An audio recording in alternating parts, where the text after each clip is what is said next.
किती वैराग्य. तुकोबारांची घरची परिस्थिती जर बघितली, घर चंद्रमोळी, केळीवर नारळी आणि चुलीवर हरळी. तुकोबारांच्या घरची अवस्था. तुकोबारांच्या घरामध्ये झोपलं की आकाशातला चंद्र दिसायचा. याचा अर्थ काय? तुकोबारांच्या घराला छप्पर नव्हतं. केळीवर नारळी, केळीवर नारळाची पाणी पिण्याकरता एक करवंटी ठेवलेली होती आणि चुलीवर हरळी.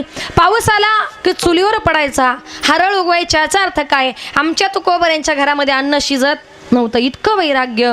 आणि मग एक दिवस तुकोबाराय म्हणजे पूर्वीच्या काळचे फार मोठे श्रीमंत सावकार. चोरांना वाटलं अरे तुकोबारांच्या घरी जावी चोरी करावी, म्हणून चोर तुकोबारांच्या घरी चोरी करण्याकरता आले.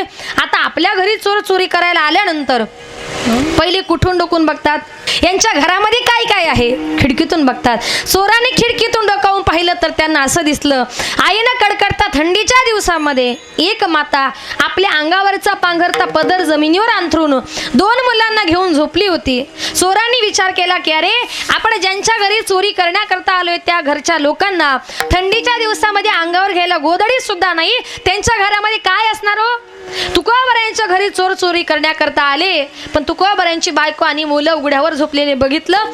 तोंड लपवण्याकरता जी काही घोंगडी आणली होती ना, ती घोंगडी चोरांनी घेतली, त्यांच्या बायकोच्या मुलांच्या अंगावर टाकली. चोरी करण्याकरता आले, नेलं तर काहीच नाही, पण उलट घोंगडी देऊन गेले.